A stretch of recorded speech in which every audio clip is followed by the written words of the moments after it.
Today I flew directly from Brampton Flight Center to Guelph Airport. I wanted to fly further, but the weather was questionable, so Guelph was a nice close destination.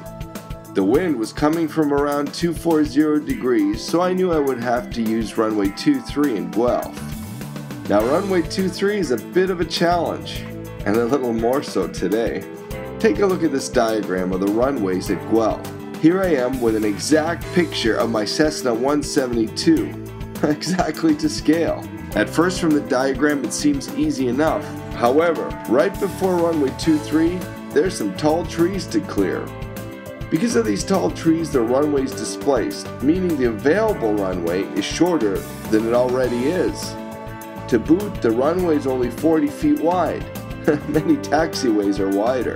Another challenge is the surrounding area is covered by snow. Okay, maybe not so much snow, but there was snow in the area.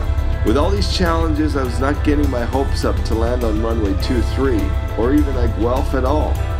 I thought I might do a precautionary landing to check out the runway.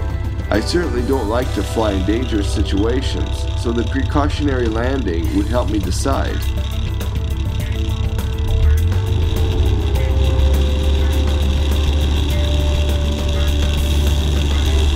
The takeoff was smooth, and the one thing I like on these cloudy days is that not too many people fly, so the air traffic was at a minimum. This certainly helps with the rental fees, as you don't have to stand in a long taxi lineup while the engine's running.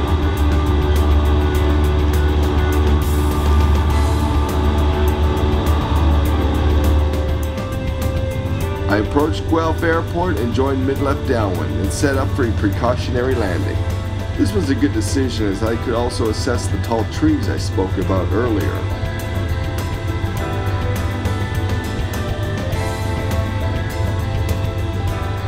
I took a good look and saw that runway 23 had been plowed and cleared of snow.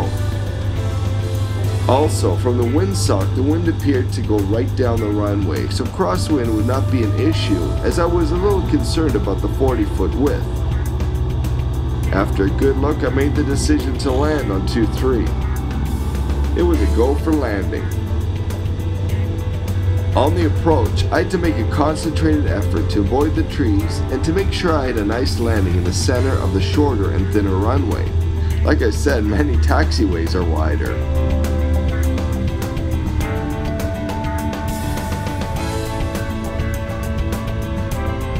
On landing, I tried to stay light on the brakes as I didn't want to skid.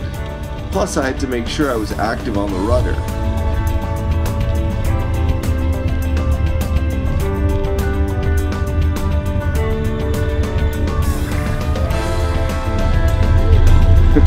I was relieved that the landing went well.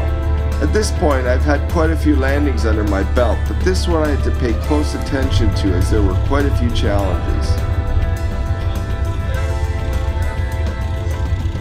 As I taxied, I checked out the other runways, but they were in the same condition, so I thought it'd be better to take off into the wind as opposed to taking off with a crosswind.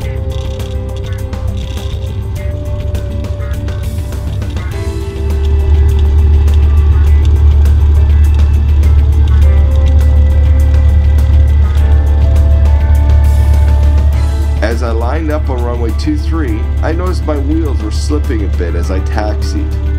At this point, it occurred to me that I should do a soft wheel takeoff.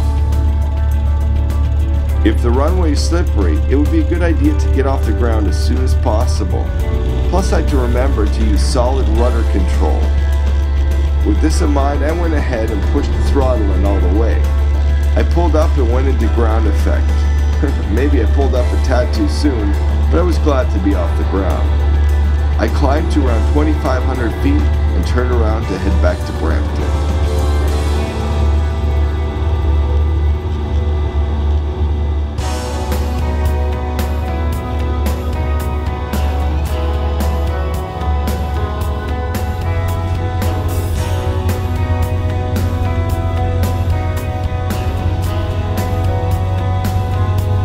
It was a great relief to see Brampton's runway 26 ahead of me. The runways at Brampton were not only plowed, but almost free from any snow. It was a real pleasure to see. At this point I should mention Brampton Flight Center is where I did my training, and I'm glad I did. The flight school is top notch, the airport and runways are always maintained, and the service on the rental airplanes are impeccable.